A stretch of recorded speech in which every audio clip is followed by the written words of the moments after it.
Donald Trump has thrown the United States into a full-blown crisis again. Between blatantly ignoring the Constitution to now taking over the DC police and deploying the National Guard, yes, the National Guard, to the nation's capital, these days it feels like both our media and political class are letting him get away with it. They're sane-washing him, and even worse, they're normalizing him. But there are still voices out there asking for Trump to be held to account. One of those voices, famously, is George Conway, lawyer, former Republican, and co-founder of the anti-Trump Lincoln Project. He joins me now. George, thanks for coming on, Mehdi. Thanks for having me. So, a lot to talk about, but before we get into kind of the news, you and I recently, I think it's fair to say, debated Trump's former White House acting chief of staff. You carved him up, and I kind of cleaned up a little on the edges.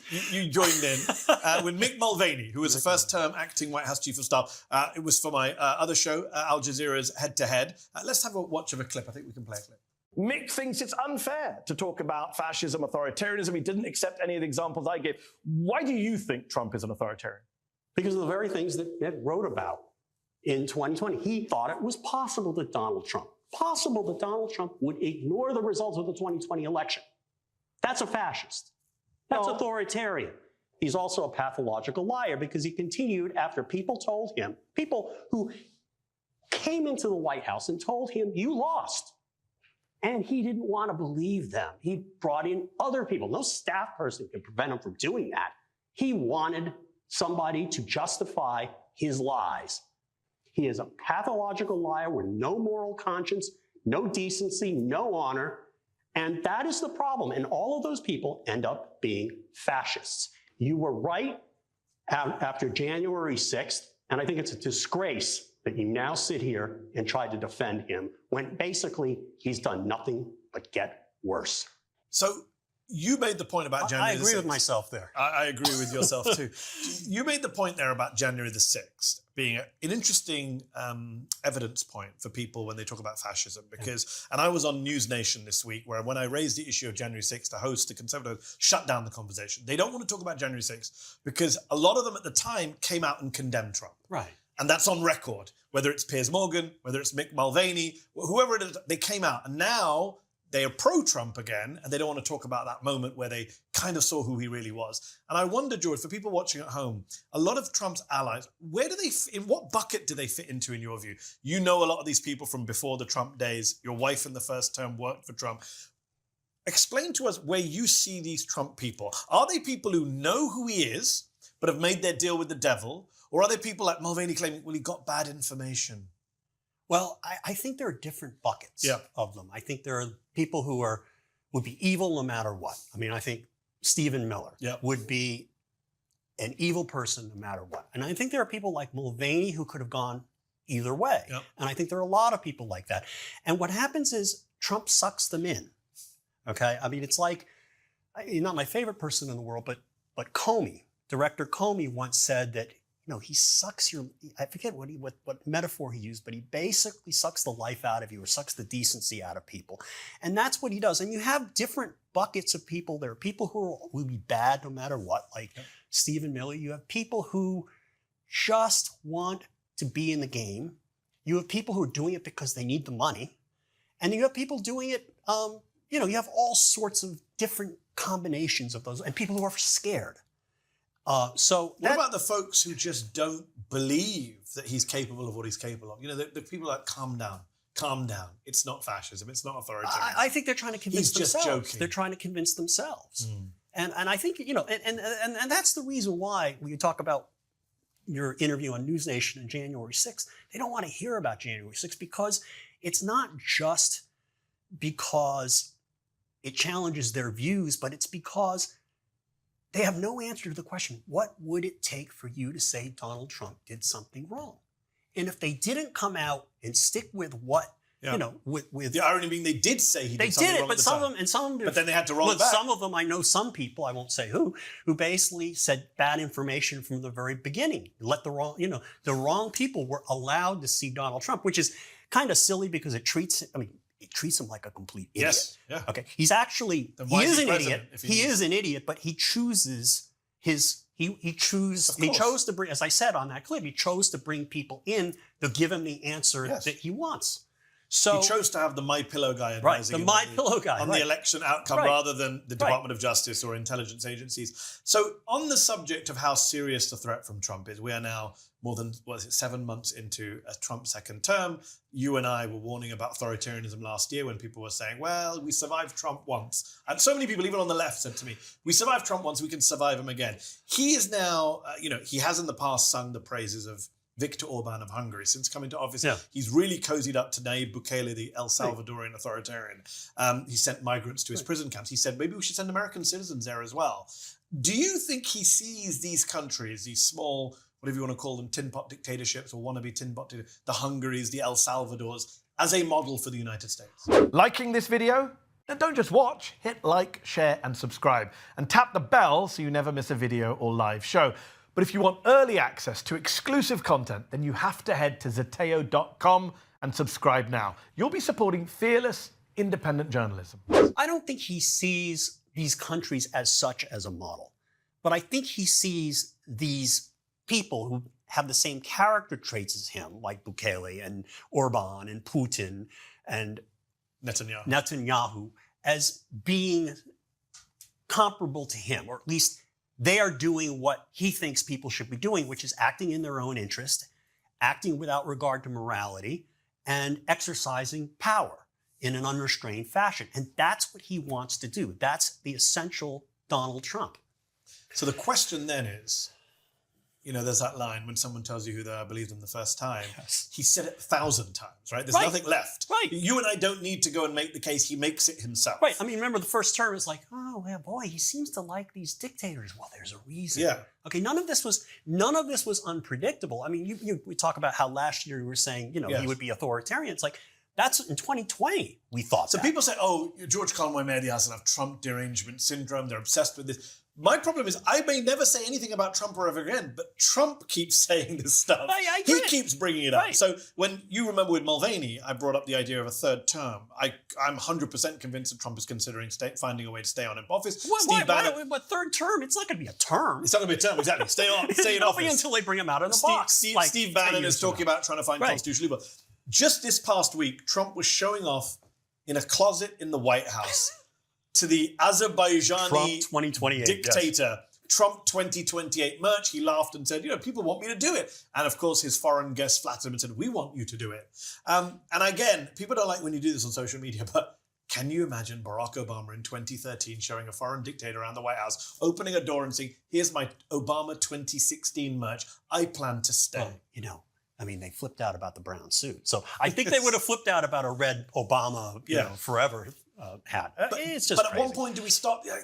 What the evil genius of Trump, who we agree is a moron, but the evil genius of Trump is that he has discovered a way, he and his people, to use humor, meme, sarcasm, trolling as a defense mechanism. So when I say to somebody, Trump wants to stay on, that's a serious issue. If American democracy might die in 2028, and the other person, maybe an apolitical person, a low information, it's just joking. It's a classic narcissistic play. If you've ever dealt with narcissists at work or in your family, one of the things they'll say something to insult you or to stick the knife in or to something outrageous.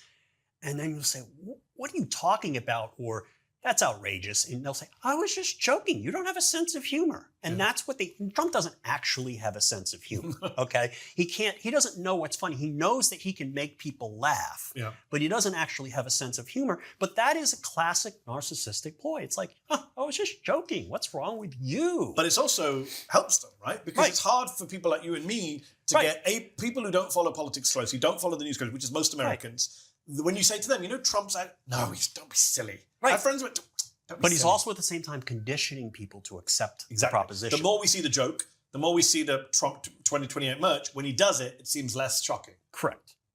What do we do about it? How do you stop conditioning? We call it out. We call it out. And our failed media. Our failed media has to call it out because, that's exactly right about the failed media. It's just like, it just gets tiresome to say the same things over and over again. That's part of it. Part of it also is he exhausts us. He exhausts people. Yeah, and that's what narcissists do. If you've ever had one in your life, it's like, why fight? You got, the only way you can do it, the only way you can deal with narcissists is basically either ignore them if you can, but you can't.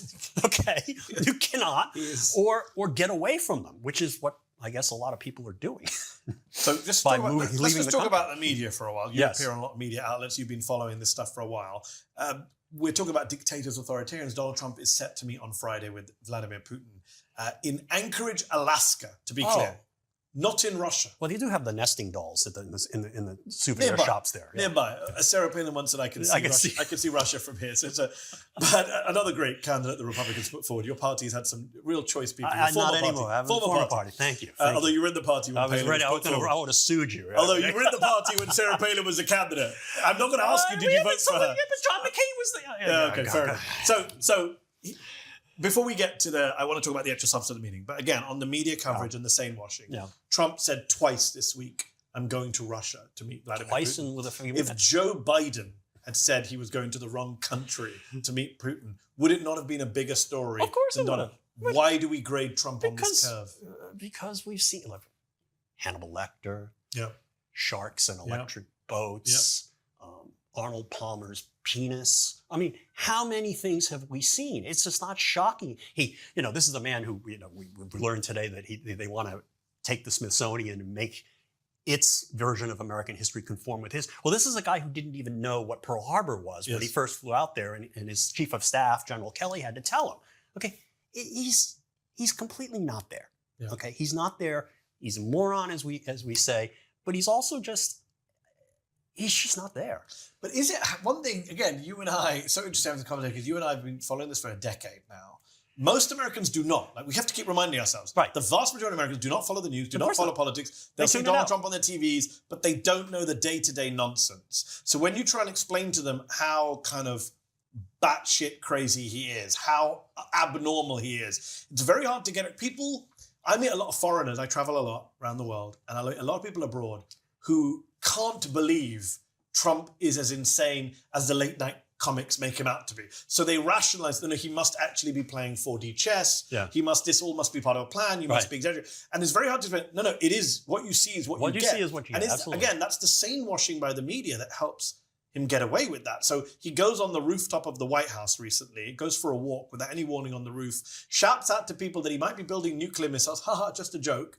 And then ABC News, I want to read out the headline that ABC put out. Trump takes an unusual stroll on White House roof. I mean, no. Any other president did that. That would be the headline? Yeah, no. I mean, Joe Biden's out on the roof. What's crazy? It would be time for 25th Amendment. Yeah, absolutely.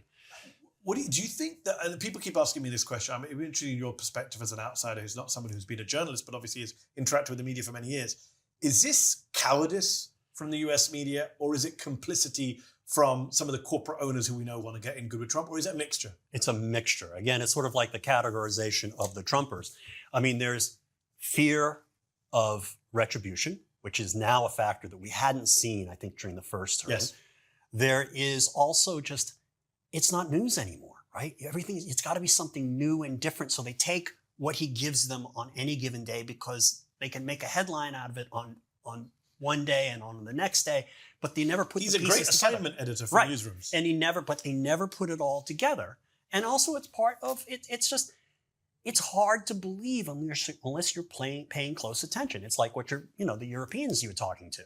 Yeah. It's just really, really, really hard to believe. One thing he's thrown out to get the news agenda, and it's worked, and some people say it's a distraction from Epstein, but it's also his authoritarian tendencies. He's deploying the National Guard to Washington, D.C., to this city, to combat crime. He claims it's out of control, even though all the official statistics show that violent crime is down. It's at a 30-year low. In fact, Trump himself was bragging, his administration was bragging in April, May of this year that crime was down 26%. Lower than it was during the first term, and they didn't call it. They didn't do this in the first term. They didn't call the National Guard then. Yeah.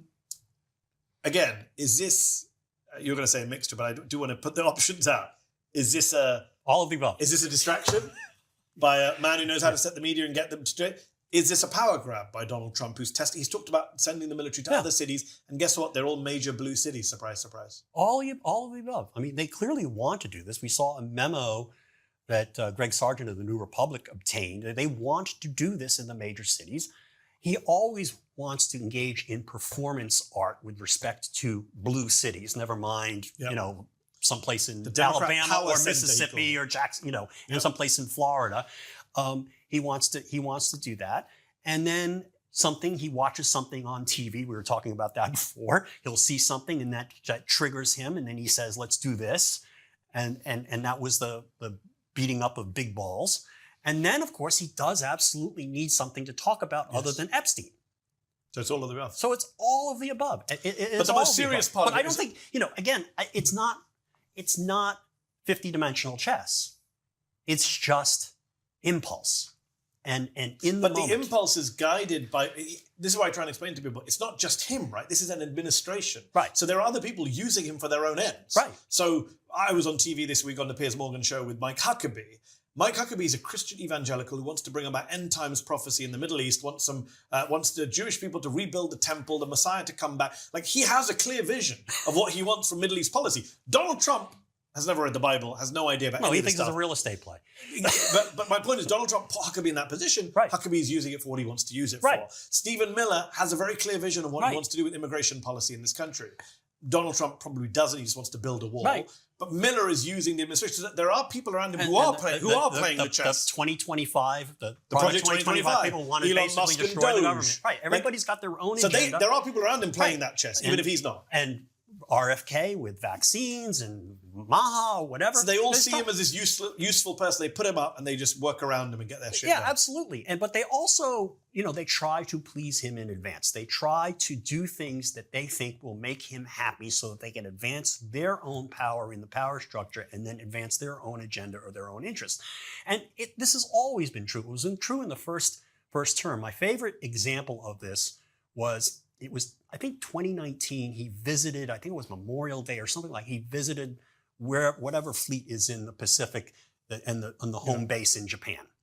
And John McCain. The USS John McCain was there, and then the White House military office, without talking to anybody, calls up the Pentagon and says, we've got to hide this destroyer. Yeah. Because it'll trigger the president. And right. You don't want sailors walking around with John McCain, USS John McCain hats. You don't want the bunting. So they sent all the sailors, put them on leave, and hid the ship.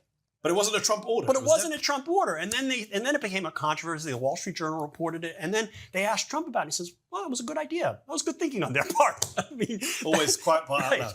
Just on you said the mixture of things for DC, just return to DC. Obviously, there's a mixture of factors. Right. But the one that sticks out most, if we care about our democracy, is the use of the military on the streets of America. Right. He's done it in LA. Right. He became the first president since the 1960s to send the National Guard into a state against the advice or consent of the governor, Gavin Newsom. He did that in LA.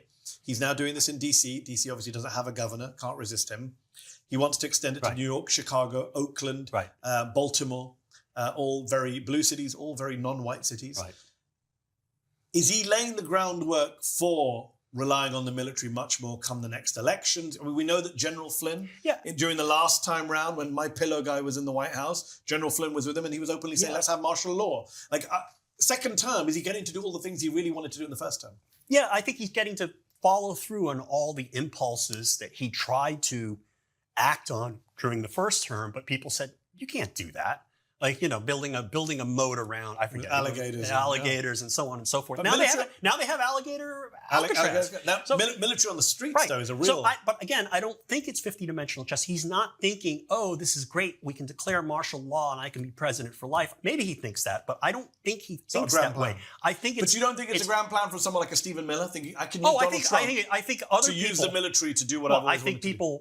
I think they have their own agendas, and I think other people just don't care. They just want to, they want to improve their status in life by being a cabinet official and flying on planes or doing crypto or whatever the hell they want to do. And with Trump, it's just, for him, it's both performative. He has to be the center of attention because he's a narcissist. And it's also power seeking. And that's the malignant part of the narcissism, the sociopathic part. It's power play. He wants to exert control over anyone and everything. And that inexorably leads to what we're seeing now and would lead someday to the use of military force against people who, don't want to see him reelected for a third term he's not entitled to. You are a former Republican. Former Republican. I've been former for 7 years. So Stuart Stevens, who's a fellow co-founder of the Lincoln Project with you, whenever I speak to Stuart, he's very honest about how it's not just about Trump. It is about the party. Yes. And the party wasn't just taken over these impulses were in the party. He said, I didn't see it. I didn't see the racism. I should have seen the racism. I should have seen the authoritarianism. Is that your view too, that the Republican Party, even when you were voting for John McCain, a more quote-unquote moderate Republican, this MAGAism, Trumpism was always there? In hindsight, it absolutely was. And I think too, I would say, I knew there was an element of it, right? But it was like every political party or every large or has a fringe, okay? And I didn't think that a fringe of the party would take over and turn the party into basically a statist, government expanding government. I mean, It's not very small C conservative. It's not small C conservative. He's taking a 15% It's not classical liberal. He's taking a 15% cut from NVIDIA chips to China. It's basically turned it into a mob organization. Yeah. That was inconceivable to me. But yes, I mean, there are people like you go to a kind of a right-wing confab and you get all types. You get people who are just pure, we're going to make, Reagan. Yes. Reagan-esque. They were like innocents, basically, compared to these people. And then you've got the people who were, they were kind of the crazy evangelical types. It was a coalition. It was a coalition of lots of different things. And you could see it. Barack Obama once said that there's a straight line from Sarah Palin to Donald Trump, the appointment of Sarah Palin. That was a precursor to Trump. I think it was one of the canaries in the coal mine. Okay, let's put it that way. You could pick a lot of other. In hindsight, it's very easy to go back. She was propped up by John McCain, Bill Kristol, all these. Because they thought, she looked good on TV. Opened the door. She was a woman, and then Before we finish, we've got to talk about the Epstein issue. Yes. MAGA is being torn apart in some ways, or was. It's toned down a little bit recently by the whole Trump-Epstein relationship. Pam Bondi refusing to release the files. Bill Clinton was impeached over an affair with Monica Lewinsky. This is a way bigger scandal than Tan suit or even Bill Clinton impeachment. Donald Trump may be, and he denies all wrongdoing, we have no evidence of wrongdoing, may be implicated in some of the worst, certainly a friend and ally of one of the worst sex criminals in modern American history. We don't know if he did any wrong. We don't know what's in the files. We know his name is being redacted from the files by government officials, by FBI agents who've been diverted to do this work. You're someone who studied American history. You followed a lot of political scandals. Am I wrong in saying this could be, if we ever get to the bottom of it, the biggest American political scandal of all? Look, I think the biggest American political scandal at all is that this man is there. Yes, okay? agreed. This is just. But in terms of what presidents have been... He's a convicted criminal. But in terms of what presidents have been accused of... Well, he's a convicted criminal. Yeah. He encouraged people to riot on Capitol Hill. Okay, then freed those people. Yeah. And then now is, But a secret friendship with a child sex trafficker, which he then covers up the files of. I think it's pretty big. It is, but it's of a piece. Interesting. Okay, this man is an adjudicated sexual abuser. Okay, adjudicated by a jury in the Southern District of New York, found liable for something that most people, as the judge said 3 times, consider rape. There is the thing about Donald Trump is. And of course, he sued ABC News when George Stephanopoulos said that, even though Stephanopoulos was quoting the judge and ABC News settled. Yeah, Stephanopoulos didn't quite say it the right way, but the judge said it 3 times, okay? And he's right. I mean, because New York law had a particular definition of rape, and it doesn't matter. But the point of it is there is no bottom with him. So that's why it's hard for me to say, the Epstein thing is a huge scandal. It's like, no, it's of a piece. It's part and parcel of the most evil man ever to surface in American politics. One last question about the evil man. I know it's a question that you must get bored of. It's a question I asked you when I was at MSNBC and I first interviewed you. But for new viewers watching Mehdi Unfiltered at Sateo and say, George Conway sounds like he's speaking a lot of sense. I agree with that guy. But wasn't he a Republican? Didn't he once almost get a job from Trump? Wasn't his wife Trump's campaign manager? All the above. How did you get Trump so wrong in 2016? And when was the moment? Explain to our viewers that you realized you'd gotten Trump wrong. When was the light bulb moment? I think there were a bunch of light bulb moments. I think it was sort of like your European friends. All right, now it makes sense. But when I first saw it, it's like, okay, well, he couldn't possibly be that bad. And I hadn't read up on the psychology stuff by then. I thought, a guy like him would become president. And yeah, he's an egomaniac, and yeah, he's self-centered, But so all politicians are. Can be moderated in office. He can be moderated in office because there are all these people over in the West Wing who are going to moderate him, and he's going to want the record of history to be, he wants to be in the pantheon of great presidents. So that's how you justify it to yourself. This guy who's said, grab them by the, and Muslim ban, you justify voting for him in 2016. He was rough around the edges. You justify, well, he was Islamophobic and misogynistic. Misogynistic, yes. And then he's elected. When's the moment when you go, shit, I got it all wrong? It just started from the very beginning, for the first week, when he's lying about the crowd sizes, and then just a whole series of things like the guy actually means all this stuff. He's just not. It's not that he's just some guy just sort of spouting off, and he actually, there is just a rotten core in there, and I think for me maybe the moment was when he fired Comey. And talked about bragged about it to the Russian ambassador. There were just a whole series of moments where I'm trying to figure out, like, what is wrong with this man? And it's like, he's truly evil. And he's and from a psychological standpoint, he's a narcissistic sociopath. And you cannot, in the end, you can manipulate somebody like that. People do manipulate him, but you can't control him. And in the end, the bad instincts always win out, and they get worse. Bad instincts certainly are and there was just I couldn't say in Washington. George Colbert, we'll have to leave it there. Thank you so much for taking time out for us today. Appreciate it. Thanks for having me. Did you like this video? Don't forget to subscribe to this YouTube channel and turn on notifications. For exclusive content and to support our independent, unfiltered journalism, head over to zeteo.com. Your support matters.